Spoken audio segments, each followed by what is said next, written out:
17. mendearen amaieran uste zen argia abiadura handian bidaiatzen ziren partikula txikiz osatuta zegoela, eta kolore bakoitzerako desberdinak zirela. Hainbat zientzialariren artean, Isaac Newton famatua teoria honen alde zegoen. Beste aldetik, Christian Huygensek adibidez, argia uhinak zirela esaten zuen, olatuak itsasoan dabilen bezala. 19. mendean baieztatu zen argiak ere uhin gisa jokatzen zuela. Bideo honetan erakutsiko dizuegu Thomas Jaugenek egindako esperimentua, garrantzi handia izan zuena argiaren izaeraren eztabaidan. Zertan datza esperimentu hau? Bi zirrikitu behar ditugu. Argia norabide guztietan igortzen dutenak, baina zirrikitu hauek baldintza batzuk bete behar dituzte. Puntualak izan behar dira, hau da, oso txikiak. Bi iturriak berdinak izan behar dira eta haien arteko distantzia oso txikia izan behar da. Ezer baino lehen, zer espero dugu ikustea? Argia bolatxo zorrotada bat balitz, argiztapen uniformea ikusiko genuke, norabide guztietan berdina.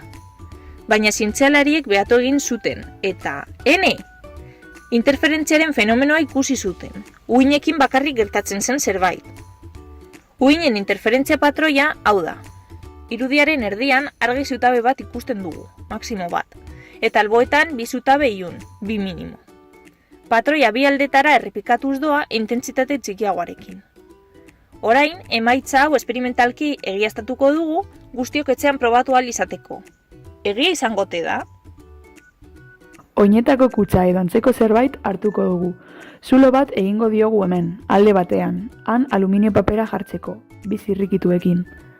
Bi zirrikituak hain txikiak izan behar direnez, artaziekin bi ebaki egingo dizkiogu bakarrik, eta kutxan itsatsi. Beste aldean, laserra jarriko dugu altura egokian. Orain, ea funtzionatzen duen ikusiko dugu. Horretarako, leku ilunago batera joan beharko gara. Gailua horma baten aurrean jarriko dugu, eta laserra pizten dugu.